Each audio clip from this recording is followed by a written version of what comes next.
हमारे साथ एक और खास मेहमान जुड़ गए हैं। मेजर मोहम्मद अली शाह साहब हमारे साथ जुड़ गए हैं, डिफेंस एंड स्ट्रेटेजिक एक्सपर्ट हैं। इनसे भी अक्सर इस जंग को लेकर लगातार बातचीत हो रही है। आपके मोहम्मद अली शाह साहब, यहाँ अगला सवाल आपसे ये है कि जो शर्तें देखने को मिल रही हैं कि हॉस्टेजेस को रिलीज किया जाए और हुकूमत को लेकर तब्दीली की जाए, लेकिन जो इजराइल का मोटिव है, जो इजराइल शुरू वक्त से ही कह रहा है कि वो हमास को खत्म करना चाहता है। हमास को खत्म करने का मकसद ठीक है, लेकिन उसके लिए क्या जरूरी है कि फलस्तीनियों को इतनी बड़ी तादाद में जहाँ किया जाए, उनको निशाना बनाया जाए? उसके लिए कोई और भी तो मिशन और कोई और भी तरीका इख्तियार किया जा सकता है। जी साहिबा जी, आपने बड़ी अच्छी बात कही है और बहुत ही सुलझी बुलझी बात कही है आपने। जी हाँ, अगर उनको हमास का खात्मा करना है, करिए, प्लीज करिए, मोस्ट वेलकम। क्योंकि हमास ने जो हरकत करी 7 अक्टूबर को, वो रूह कपा देने वाली हरकत थी, बिल्कुल वाकई में। और वो कोई माफी के हकदार नहीं है। मगर क्या इसका ये मतलब हुआ कि जो हमास ने किया उसकी सजा बच्चों को, महिलाओं को, बुजुर्गों को, बेकसूरों को, निहत्तों को, सिविलियंस को मिले? बिल्कुल भी नहीं, मैं नहीं मानता। और मैं देखिए, जो हमास ने किया वो गलत था। Two wrong don't make a right, they make a further wrong. दो गलतियां कभी सही नहीं होती, इनको जस्टिफाई नहीं किया जा सकता। अब जैसे कि ग्रुप कैप्टन देवनाथ साहब ने समझाया बिल्कुल कि नेतन्याहू का कि उनको हेड ऑफ स्टेट से हटाया जाए, तो उनको ऐसे नैरेटिव बन रहा था इजिप्ट में, ये अपना इजराइल में। तो ऐसा है कि अगले साल वहां पे चुनाव है, तो उनको एक तरीके से वहां पे भला ही कुछ भी जाए, दुनिया कुछ भी चेयरिंग करे, I support Israel, I support फलस्तीन। देखिए, इंसानियत के साथ खड़ा होना चाहिए, चाहे हमला किसी के ऊपर भी हो, चाहे हमला इजराइल के ऊपर हो, चाहे हमला हमास ये अपना क्या नाम है, गला पट्टी के ऊपर हो। जो जो जो टेररिस्ट हैं, जो दहशतगर्दी हैं, जो उग्रवादी हैं, जो आतंकवादी हैं, जो आतंक फैलाते हैं, जो निहत्तों पे वार करते हैं, उनके लिए कोई सिंपैथी नहीं है उनके लिए, और ना ही होनी चाहिए।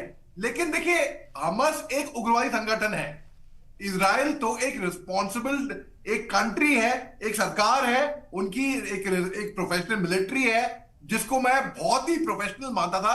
और एक टाइम ऐसा था कि भाई ये लोग ये लोग इनके ऊपर बहुत जुल्म हुए थे नाजी जर्मनी में, तो इनके साथ बहुत सिंपैथी थी मेरी।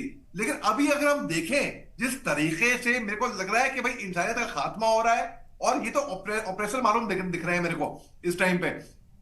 तो हमास का अगर खात्मा करना था, तो आप टनल्स वहां पे जो हैं उनमें सी वाटर या गैस आउट करिए, और भी तरीके आप प्लानिंग करिए। आप स्कूलों पे, अस्पतालों पे आप बमबारी कर रहे हैं, और आप बिना बताए आप बमबारी कर रहे हैं। भाई, अमेरिका ने पहले क्या कहा था, जो बाइडेन ने कहा था प्रेसिडेंट पुतिन साहब को, कि भाई वो वॉर क्रिमिनल है, युद्ध अपराधी हैं, जब यूक्रेन पे तबादला हमले हो रहे थे। तो आप देखिए, इजराइल भी अभी एक तरीके से वही कर रहा है, और अमेरिका उनके साथ खड़ा है, अमेरिका उनके साथ खड़ा है।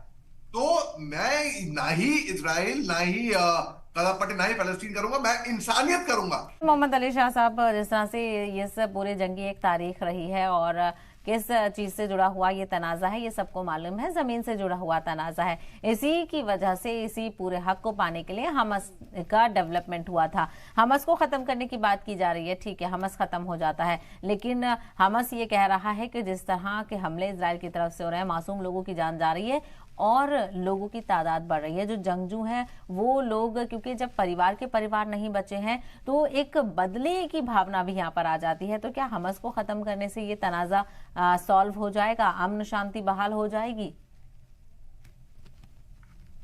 जी देखिए, हमास को खत्म करने से तब्दीली तो आएगी, लेकिन मेरा ऐसा निजी तौर पे मानना है कि हमास के खात्मे के बाद भी वहां पे शांति आना बड़ा मुश्किल है। हमास की शुरुआत दरअसल की पैदाइश इजराइल नहीं की थी, और आज की तारीख में हमास ही उन पे भारी पड़ चुका है। तो अगर हमास का भी खात्मा कर दें, देखिए, नफरत की आग वहां पे इतनी फैल चुकी है यहूदी और अरब के बीच में, बल्कि फिलिस्तीनी और इजरायली के बीच में, मैं बोलूंगा कि अगर हमास जहां पे 40,000 लड़ाके हैं, उनकी लीडरशिप, उनके लीडरान, उनके डिसीजन मेकर, उनके जनरल्स तो बैठे हुए हैं कतर जैसे अन्य अलग देशों में, तो अगर इन 40,000 लोगों का भी, लड़ाकों का खात्मा होता है, उसमें आप देखिए कितने मासूमों, मतलब वन फाइटर ऑफ हमस, आप रेशियो लगाइए 2, 3 या 4 मासूम साथ में जाएंगे इसके जा रहे हैं। तो और अगर हमस का खात्मा भी होता है तो क्या गारंटी है कि वहां पे शांति हो जाएगी? भाई मैं तो ऐसा मानता हूं कि पहली बात तो हमस ने बोला है कि वो जब तक पूरी तरीके से तबादुल हमले खत्म नहीं हो जाते वो होस्टेजेस को हैंड ओवर नहीं करेंगे। मेरा ऐसा मानना है उनको होस्टेजेस को हैंड ओवर कर देना चाहिए। They don't have a choice है नहीं कोई, क्योंकि इजराइल रोकेगा नहीं। मैं देख रहा हूं इजराइल पे कोई फर्क नहीं पड़ेगा। आपने बंदी बनाया, आपने गलत काम किया 7 अक्टूबर को, आपने अब उसका खामियाजा कौन भुगत रहा है? उसका खामियाजा भुगत रहे हैं मासूम भोले वाले बच्चे। 7,000 से 8,000 से इसकी संख्या में शायद और भी ऊपर हो, और बच्चे मारे गए हैं वहां पे। उनका क्या कसूर था? केवल जो गलती हमस ने करी, उन्होंने अपनी चादर से ज्यादा अपने पांव फैलाए। बहुत बड़ी भूल हुई उनसे, उनको भी पछतावा होना चाहिए। लेकिन जो बात आपने कही, हमस के पास तो एक दीवार सी है ना एक, कि उसने हॉस्टेजेस बनाए हुए हैं और इजराइल की तरफ से यहाँ पर कहीं ना कहीं रुकावट देखने को मिलेगी। जी हाँ, जी देखिए, रिटेलिएशन जो अगर हम उनकी बात करें तो वही रिटेलिएशन तकरीबन 100 साल से होता आ रहा है। ये तू मैं इसने ये किया फिर उसने वो किया, फिर वो न्यूटन का लॉ ऑफ मोशन है, every action has an equal and opposite reaction. तो देखिए वो रिएक्शन एक्शन रिएक्शन एक्शन, इसका अंत क्या है? अमेरिका चाहे तो बहुत कुछ कर सकता है इसके अंदर, लेकिन अगर वो चाहे तो ये गोल्डन ये क्वेश्चन मार्क है। अमेरिका ने चाहे रूस और यूक्रेन का जंग हो, चाहे कहीं पे भी हो, बस आग में घी डालने का काम करा है अमेरिका। इसमें देखिए, अगर अभी हमस के जो ये लीडर हैं वो गए थे मिस्र सीज फायर की बात करने के लिए, लेकिन कुछ मुझे लगता नहीं कि मिस्र के भी दखलंदाजी करने से कुछ ऐसा वहां पे शांति हो पाएगी। हाँ, कतर की इन्वॉल्वमेंट से एक तरीके से वहां पे कुछ दिनों के लिए ही जो बंदी सीज फायर हो गया था, लेकिन हमस कहता है कि हमें परमानेंट सीज फायर चाहिए, हमको परमानेंट सोल्यूशन चाहिए। अब और इजराइल कोई गुस्से में है, क्यों? जाहिर सी बात, इजराइल ने यह भी दिखा दिया है, आप हमारे एक मारोगे तो हम आपके 4 मारेंगे। तो उस तरीके से तो अब ये इसमें एक दखलंदाजी बहुत लोगों ने 90s की, आपको मैं बात ले आता हूं, 90s में जब यासिर अराफत जब पीएलओ चीफ थे, तब भी इजराइल से बात करने की कोशिश की। अन्य देश भी सामने आए थे इनमें कुछ पैरवी करने की, लेकिन हो नहीं पाई। तो इसमें अगर हमस भी हथियार डाल दे और सरेंडर कर दे, सबसे पहले तो उनको होस्टेज को फ्री कर देना चाहिए। पहली बात तो ये है। हाँ, वो अलग बात है कि वो हमले रुके या ना रुके, भाई चॉइस क्या है उनके पास? अगर वो होस्टेज को फ्री नहीं कर रहे हैं तो वो तो गलत काम वैसे भी हो रहा है और हमले वैसे भी हो रहे हैं। एक चांस लेके देखे ना वो, अरे दोस्ती का हाथ बढ़ाओगे तो वहां से भी हाथ बढ़ेगा। दलिशा साहब, आपसे इस मामले को लेकर रिएक्शन लेना चाहूंगी। 2 स्टेट जो थ्योरी पर नजरसानी की जा रही है, और क्या इससे लगता है कि इसको लेकर परमानेंट सॉल्यूशन यहाँ पर निकलता हुआ नजर आएगा और ये जंग खत्म हो पाएगी? साहिबा जी, बड़ा अच्छा सवाल है आपका।